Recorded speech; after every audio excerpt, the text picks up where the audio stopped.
What's up, folks? It's your buddy Fatalroadie. Tonight we're going to be doing a Raw recap. Both Stephanie and Triple H walk out to the ring. Stephanie talks up the Women's Elimination Chamber Tag Team match. Triple H talks up Daniel Bryan's WWE Championship Elimination Chamber match. Then Stephanie says that Ruby Riott will be facing Ronda Rousey at the Elimination Chamber for the Raw Women's Championship. Then we have a recap of last week with Becky Lynch getting suspended. Then Becky Lynch comes out.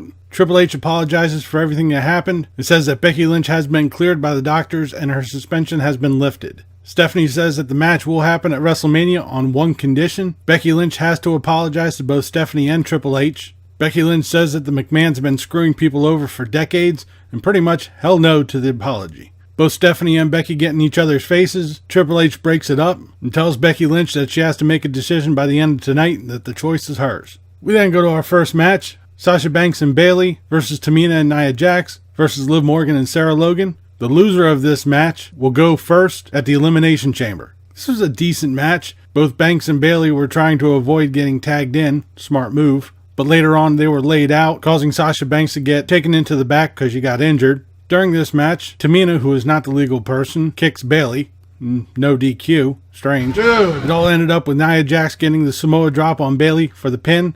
So Sasha Banks and Bayley will be the first team entering the Elimination Chamber. We then have Elias in the ring. Before he was able to waste time, he's interrupted by a Lucha House Party. They say they want to walk with Elias. He then starts to play a song running down Grand Rapids. The Lucha House Party says that Elias sucks, so does this whole segment, and say that they can do better. Kalisto takes to the guitar, he plays a couple chords. Elias says this is pretty good, let's do a duet, and then smacks him in the back with a guitar and bolts. Sorry when I said this wasn't going to be a waste of time, but wait. There's more. Bruh. We then have Finn Balor versus Drew McIntyre with Bobby Lashley and Lio Rush at ringside.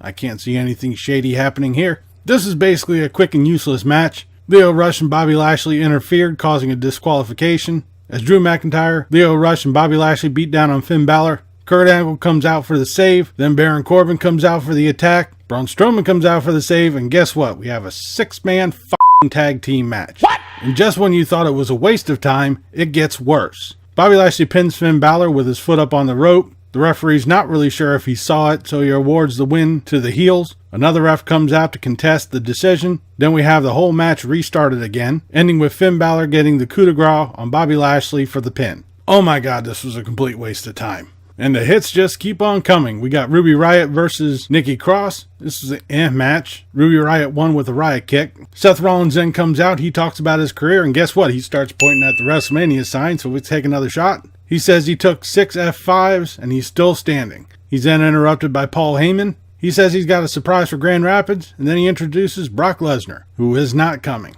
Shocker. Paul Heyman then hypes up Brock Lesnar. Nothing really new that we haven't already heard. Seth Rollins finishes this all up by saying he'll burn in hell if it means that Brock Lesnar doesn't leave WrestleMania as champion. Then Dean Ambrose comes out, he gets on the microphone and says one thing, slay the beast.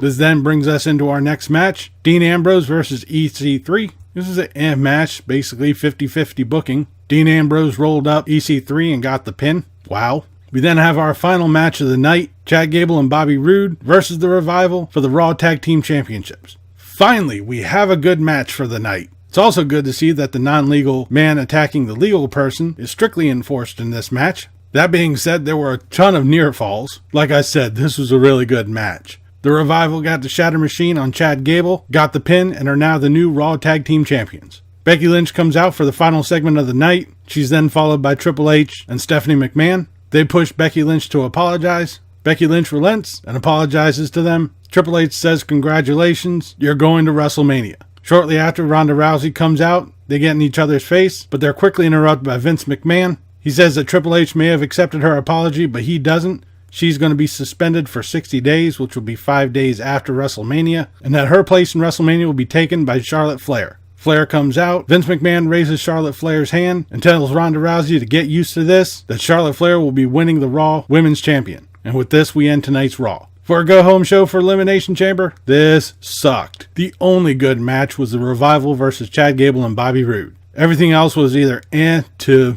maybe average. But like I said, as usual, hopefully tomorrow on SmackDown will be better. But that'll do it for this episode of Raw Recap. Leave a comment down below what you thought of tonight's Raw, what you thought of this video. If you liked it, please give me a thumbs up. Don't forget to share and subscribe. I've been Fatalroadie. You've been awesome. Thank you very much for watching. And remember, if it's too loud, you're too old. See ya.